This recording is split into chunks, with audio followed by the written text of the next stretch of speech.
Olá, doutores, sejam muito bem-vindos. Nesse vídeo a gente vai tratar de um tema muito importante, muito interessante, que vai ganhar cada vez mais relevância no cenário do direito médico no Brasil, na atuação médica. São as chamadas diretivas antecipadas de vontade. Imagine, por exemplo, um médico que está trabalhando em um pronto-socorro, é um cenário que a gente vê com muita frequência, né, isso acontecer. E esse médico, ele recebe um paciente no pronto-socorro, um paciente idoso, com comorbidades, né, várias doenças diagnosticadas, e com uma perspectiva ruim de prognóstico, né? Assim, não tem ali uma chance de melhora real, né? E imagine que esse paciente, por desdobramentos da sua condição de saúde, ele venha por uma falência respiratória, precisando, por exemplo, de uma intubação orotraqueal, né? Ser colocado num suporte ventilatório, um aparelho para respirar, né? Quando o médico está diante de um cenário como esse, o que passa pela cabeça dele? Passa o seguinte: puxa, será que vale a pena entubar esse paciente? Porque não há uma perspectiva real de melhora aqui, né?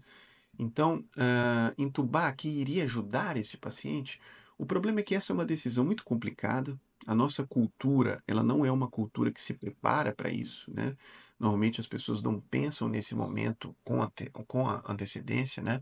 Então, tomar essa atitude naquele momento em que as emoções estão muito afloradas, não só é difícil, como é perigoso do ponto de vista, inclusive, jurídico, porque isso pode ser interpretado pela família como uma negligência ali, né? Como se o médico não tivesse feito tudo o que era possível fazer, né? Então, diante desse dilema, o médico acaba optando por entubar o paciente, né? Mesmo trazendo ali consigo esse dilema de que talvez não valesse a pena. As diretivas antecipadas de vontade, né, que ficaram conhecidas como o apelido de testamento vital, seria uma maneira da própria pessoa, o próprio paciente, antecipadamente, enquanto ele tem domínio ali sobre as suas decisões, né, tem um pleno juízo de realidade, consegue deliberar, tomar decisões de vida, ele faria opções de tratamentos que ele não se submeteria ou que ele gostaria que fossem adotados, né? E de preferência isso fosse registrado antecipadamente ou no prontuário médico, até em cartório. A gente tem visto com mais frequência diretivas antecipadas de vontade, né? Essas DAVs sendo registradas em cartório, porque isso dá vamos dizer assim, um corpo de legalidade maior, né? Deixa mais seguro as pessoas que estão envolvidas na situação, né? Então, antes da gente entrar mais nas diretivas antecipadas de vontade, vamos relembrar um pouquinho aqui o conceito de distanásia, né? Você se lembra, obviamente, o que é a eutanásia. A eutanásia não é algo permitido no Brasil, né? Não pode ser praticado no Brasil. Mas o que seria a distanásia? Vamos lembrar do conceito de distanásia.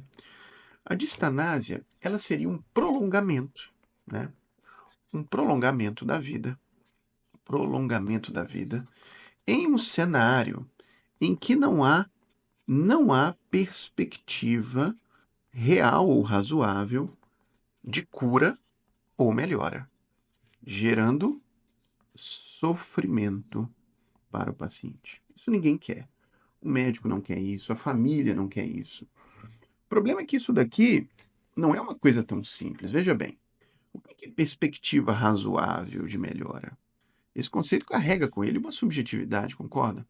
Então, não é bom que esse tipo de coisa seja apreciado lá no momento em que os ânimos estão aflorados e que está todo mundo ali sob fortes emoções. Isso, é, entubar ou não, né? Isso aí, ou não necessariamente entubar, né? Eu falei aqui entubar porque é uma das situações que mais se apresentam assim, como elemento concreto, né? Mas a gente pode falar aqui em outras situações, né, em hemotransfusões, né, que até recentemente a gente tem uma jurisprudência nova a respeito desse assunto em relação às testemunhas de Jeová, né. Medidas salvadoras de vida poderiam se manifestarem como fúteis, né, num cenário em que não há perspectiva real. Então, relembrar desse conceito eh, de distanásia, vamos falar um pouquinho então sobre as DAVs, as diretivas antecipadas de vontade. Como eu estava dizendo, isso no Brasil não é ainda a realidade, né? Então, se a gente conversar com os médicos, né, a grande maioria dos médicos nunca se deparou em uma situação em que fosse trazido para ele uma diretiva antecipada de vontade, né? Então, imagine esse mesmo médico que eu falei, que eu dei como exemplo no pronto-socorro, imagine agora que junto desse médico estivesse um representante legal dele, nomeado ali, um representante dele que ele se preparou, né? Esse paciente que está sofrendo, que agora já não está mais consciente, está em falência respiratória, portanto não está em condições mais de tomar decisões, né? Porém, imagine que há um representante desse paciente lá do lado dele e esse representante comunica verbalmente ao médico que aquele paciente não gostaria de ser entubado. Isso seria suficiente? Só o apalavramento verbal ali de um representante reconhecidamente legal do paciente?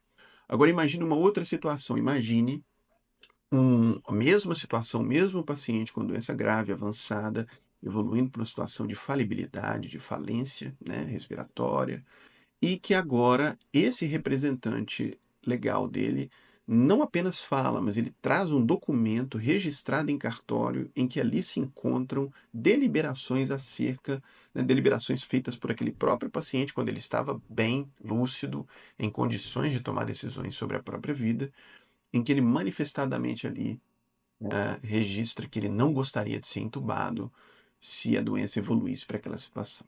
Seria uma situação muito mais confortável, né, do ponto de vista jurídico para o médico, entendendo realmente a situação. Agora, é óbvio, né, gente?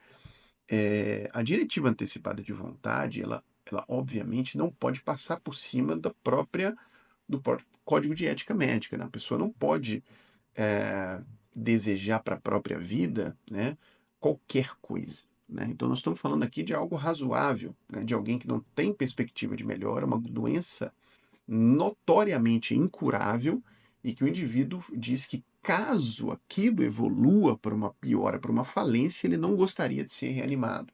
Isso é uma coisa, né? Outra coisa é o indivíduo, né? Porque aí começa a virar para o conceito lá de eutanásia. O indivíduo não pode dispor da vida, né?